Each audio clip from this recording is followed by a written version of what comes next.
Pembacaan firman Kejadian 9 hingga Kejadian 12.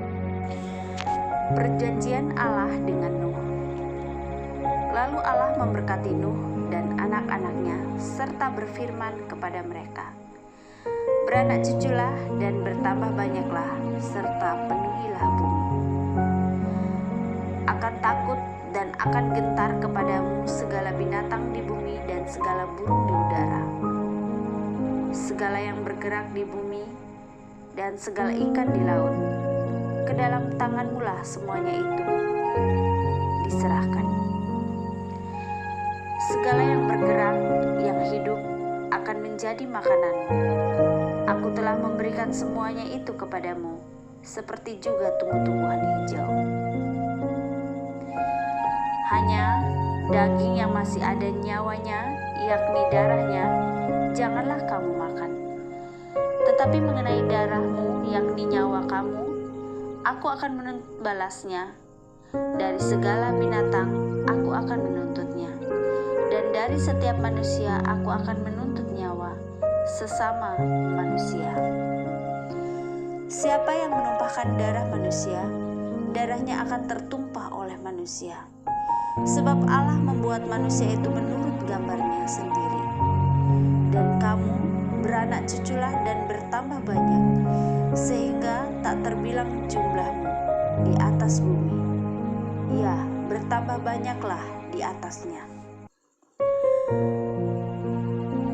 Berfirmanlah Allah kepada Nuh dan kepada anak-anaknya yang bersama-sama dengan dia, "Sesungguhnya aku mengadakan perjanjianku dengan kamu dan dengan keturunanmu, dan dengan segala makhluk hidup yang bersama-sama dengan kamu, burung-burung, ternak, dan binatang-binatang liar di bumi yang bersama-sama dengan kamu.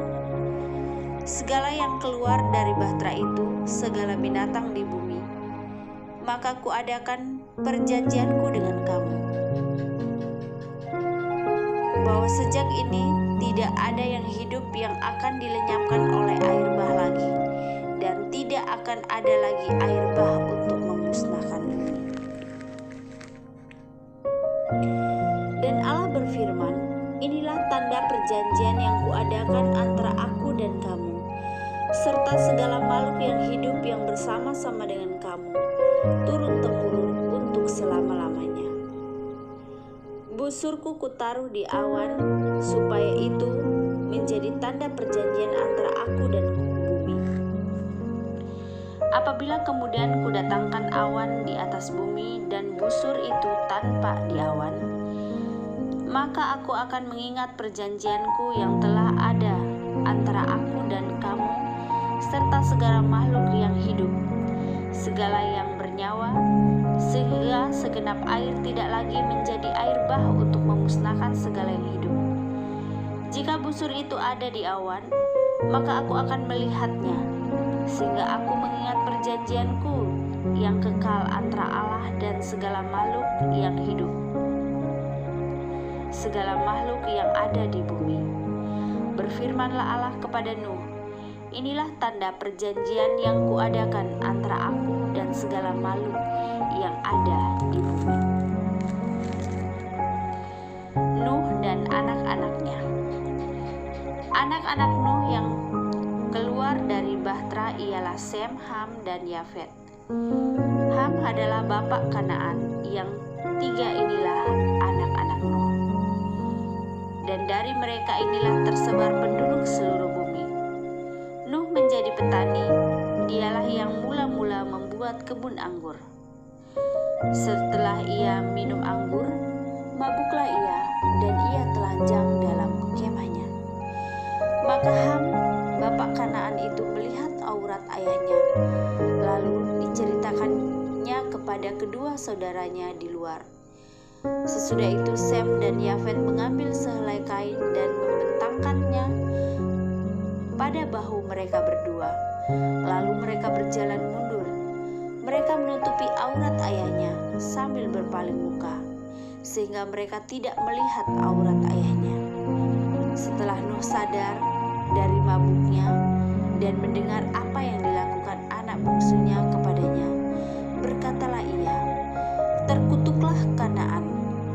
hendaklah ia menjadi hamba yang paling hina bagi saudara-saudaranya. Lagi katanya, terpujilah Tuhan Allah Sem, tetapi hendaklah Kanaan menjadi hamba baginya. Allah meluaskan kiranya tempat kediaman Yafet, dan hendaklah ia tinggal dalam kemah-kemah Sem. Tetapi hendaklah Kanaan menjadi hamba baginya. Nuh masih hidup 350 tahun sesudah air bah. Jadi Nuh mencapai umur 950 tahun, lalu ia mati. Daftar bangsa-bangsa keturunan Sem, Ham, dan Yafet. Inilah keturunan Sem, Ham, dan Yafet, anak-anak Nuh. Setelah air bah itu, lahirlah anak-anak lelaki bagi mereka. Keturunan Yafet ialah Gomer, Magog, Madai, Yawan, Tubal, Mesek, dan Tiras. Keturunan Gomer ialah Askenas, Rifat, dan Togarma. Keturunan Yawan ialah Elisa, Tarsis, orang Kitim, dan orang Dodanim. Dari mereka inilah terpencar bangsa-bangsa daerah pesisir. Itulah keturunan Yafet, masing-masing di tanahnya dengan bahasanya sendiri menurut kaum dan bangsa mereka. Keturunan Ham ialah Kus, Misraim, Put, dan Kanaan. Keturunan Kus ialah Seba, Hawila, Sabta, Raima, dan Sabteka. Anak-anak Raima ialah Seba dan Dedan. Kus memperanakkan Nimrod. Dialah yang mula-mula sekali orang yang berkuasa di bumi. Ia seorang pemburu yang gagah perkasa di hadapan Tuhan. Sebab itu dikatakan orang seperti Nimrod, seorang pemburu yang gagah perkasa di hadapan Tuhan. Mula-mula kerajaannya terdiri dari Babel, Erek, dan Akad, semuanya di tanah Sinear. Dari negeri itu ia pergi ke Asyur, lalu mendirikan Niniwe, Rehobot, Ir, Kalah, dan Resen di antara Niniwe dan Kalah. Itulah kota besar itu. Misraim memperanakkan orang Ludim, orang Ananim, orang Lebahim, orang Naftuhim, orang Patrusin, orang Kasluhim, dan orang Kaftrohim. Dari mereka inilah berasal orang Filistin. Kanaan memperanakkan Sidon, anak sulungnya, dan Het, serta orang Yebusi, orang Amori, dan orang Girgasi, orang Hewi, orang Arki, orang Sini, orang Arwadi, orang Semari, dan orang Hamati. Kemudian berseraklah kaum-kaum orang Kanaan itu. Daerah orang Kanaan adalah dari Sidon ke arah Gerar, sampai ke Gaza, ke arah Sodom, Gomora, Adma, dan Zeboim, sampai ke Lasa. Itulah keturunan Ham menurut kaum mereka, menurut bahasa mereka, menurut tanah mereka, menurut bangsa mereka. Lahirlah juga anak-anak bagi Sem, bapa semua anak Eber, serta abang Yafet. Keturunan Sem ialah Elam, Asyur, Arpaksad, Lut, dan Aram. Keturunan Aram ialah Uz, Hul, Geter, dan Mas. Arpaksad memperanakkan Selah, dan Selah memperanakkan Eber. Bagi Eber lahir dua anak laki-laki. Nama yang seorang ialah Peleg, sebab dalam zamannya bumi terbagi. Dan nama adiknya ialah Yoktan. Yoktan memperanakkan Almodad, Selef, Asar Mawer, dan Yerah, Hadoram, Husal, dan Dikla, Obal, Abimael, dan Seba, Ofir, Hawila, dan Yobab. Itulah semua keturunan Yoktan. Daerah kediaman mereka terbentang dari Mesa ke arah Sefar, yaitu pegunungan di sebelah timur. Itulah keturunan Sem. Menurut kaum mereka, menurut bahasa mereka, menurut tanah mereka, menurut bangsa mereka. Itulah segala kaum anak-anak Nuh menurut keturunan mereka, menurut bangsa mereka, dan dari mereka itulah terpencar bangsa-bangsa di bumi setelah air bah itu. Menara Babel. Adapun seluruh bumi satu bahasanya dan satu logatnya. Maka berangkatlah mereka ke sebelah timur dan menjumpai tanah datar di tanah Sinear, lalu menetaplah mereka di sana. Mereka berkata seorang kepada yang lain, marilah kita membuat batu bata dan membakarnya baik-baik.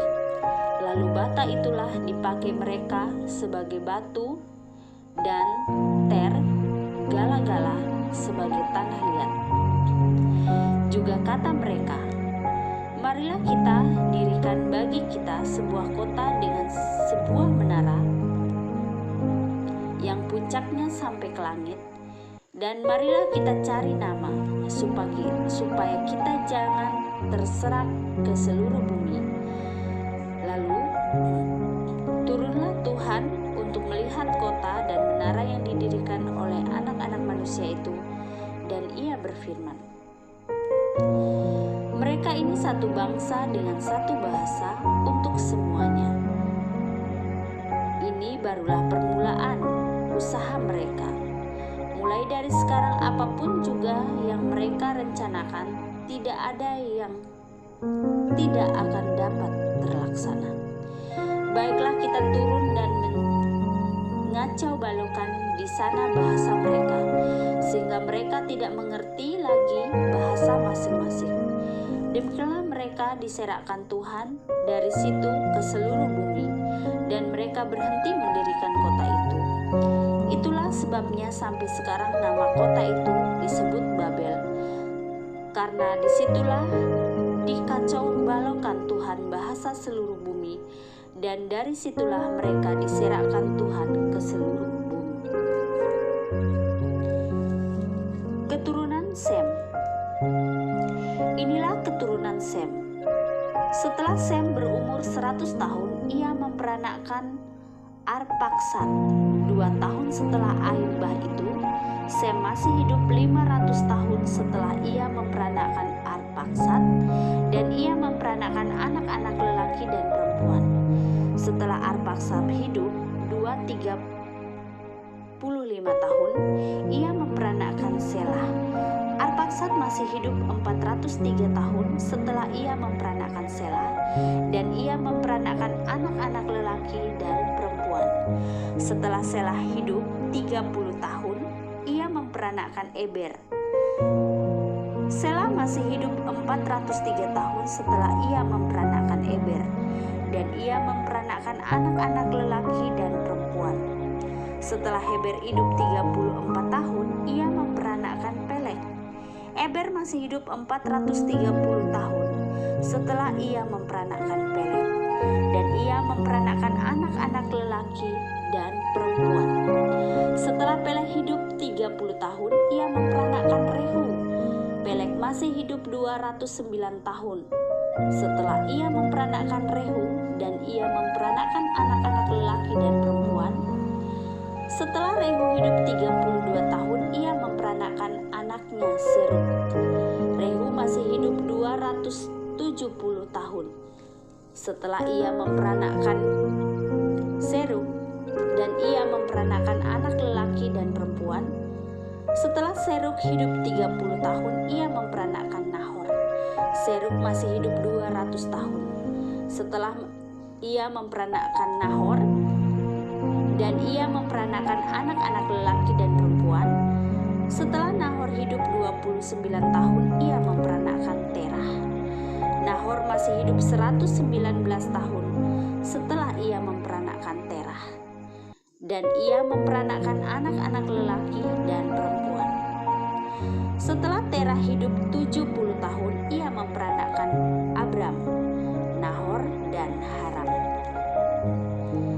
Daftar keturunan Terah. Inilah keturunan Terah. Terah memperanakan Abram, Nahor, dan Haran memperanakan Lot. Ketika Terah ayahnya masih hidup, matilah Haran di negeri kelahirannya di Ur Kasdim. Abram dan Nahor kedua-duanya kawin. Nama istri Abram ialah Sarai, dan nama istri Nahor ialah Milka. Anak Haran, ayah Milka dan Yiska. Sarai itu mandul, tidak mempunyai anak. Lalu Terah membawa Abram anaknya serta cucunya Lot, yaitu anak Haran, dan Sarai menantunya, istri Abram anaknya.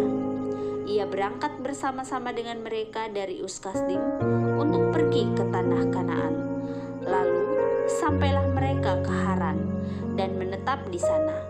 Umur Terah ada 205 tahun, lalu ia mati di Haran. Abram dipanggil Allah. Berfirmanlah Tuhan kepada Abram, "Pergilah dari negerimu dan dari sanak saudaramu dan dari rumah bapakmu ke negeri yang akan kutunjukkan kepadamu. Aku akan membuat engkau menjadi bangsa yang besar dan memberkati engkau serta membuat namamu masyhur, dan engkau akan menjadi berkat. Aku akan memberkati orang-orang yang memberkati engkau dan mengutuk orang-orang yang mengutuk engkau, dan olehmu semua kaum di muka bumi akan mendapat berkat."